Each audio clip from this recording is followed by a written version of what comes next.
I've always been a runner and a lifter, and I've heard a lot of times that you can't mix these two. Running and lifting are two opposite things, which one will always affect the other. Well, it's not always the case for me, and I've tried to make people understand this. Well, this is Nick Barrel. In this video, he's going to explain to us what is called hybrid training, where you can mix running and lifting. He's going to explain to us tips that we should know about if we are engaged in hybrid training. So I suggest you pay attention, listen, and learn. I'm going to leave a link to his profile in the description below.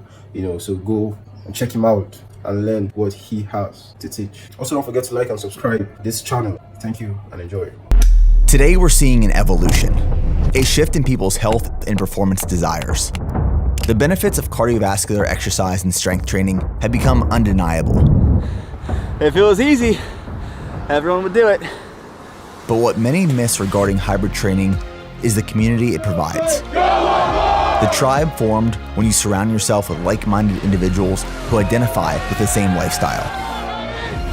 Hybrid training is more than just an effort toward the event or race on the calendar. It's a lifestyle anyone can choose to adopt. You just have to show up and do the work.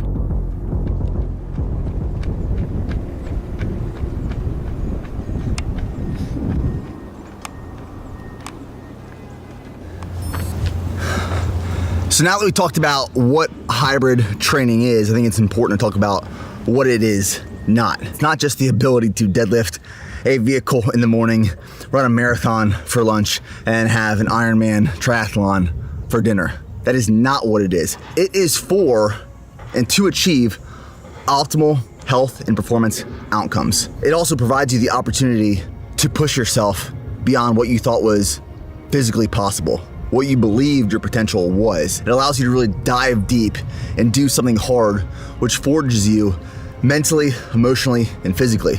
It is not just a transformation of the body and your health and performance, but also a transformation and evolution of your mind and your mindset. There are a lot of misconceptions about hybrid training that are sadly holding a lot of people back. And so I will debunk the top 4 that I hear most commonly. Starting with, it takes too much time. For most people, training is not a full-time job. Now, I love training twice a day. I always have. Running in the morning, strength training in the evening. And that was easier to do before I had more responsibilities in my life. My business grew. I got married. I had a child. Our daughter is about to turn 1 year old here in a few days. My responsibilities have changed and evolved, and so has my training. And I think what scares a lot of people in terms of hybrid athlete training is you think you're just adding on top of. That's not necessarily the case. You might be pulling back some training from one area of focus in the beginning to add in another. And then over time, as your body adapts and acclimates, you can increase training volume. Throughout a week, am I getting a certain amount of cardiovascular conditioning in? Am I getting a certain amount of strength and resistance training in? And if I accomplish those goals throughout the week, that is a win, that is an accomplishment for me. Myth number 2 is that you have to be signed up for a race, event, or competition at all times. And that's just not true. A few months ago, my friend Silent Mike made this post. He said that you don't have to step on a platform to be considered a powerlifter. And you don't have to sign up for and run a marathon to consider yourself a runner. If you enjoy and love that style of training, you don't have to test yourself in some sort of competition, event, or race. Just do it because you love doing it. I think it is very valuable and important for a lot of people to commit to something challenging and difficult and sign up for an event. Here's why. It ensures you create structure and accountability around that preparation for that result, for that outcome, and it makes things a little bit more interesting. There's something on the line that you are trying to prove to yourself that you can do and accomplish. And if you don't want to, it doesn't mean that you are not and can't be a hybrid athlete. Myth number 3 is that running burns muscle. The thing that I want you to remember with this topic is that it is dose dependent, meaning the miles you run, the duration, the time you spend on endurance work. And for most people, this is not a concern.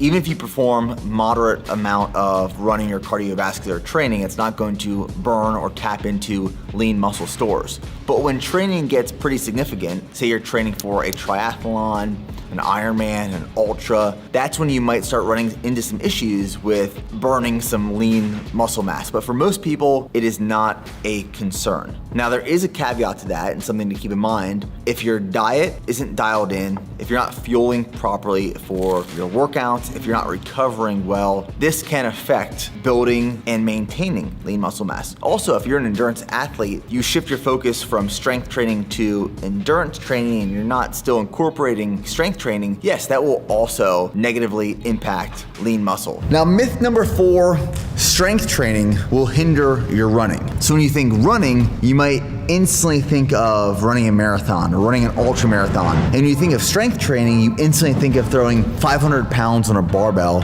going for a max effort barbell squat. Yes, when you do these extremes, they can hinder the other, but when done with the appropriate amounts of volume and intensity, it can only benefit and help.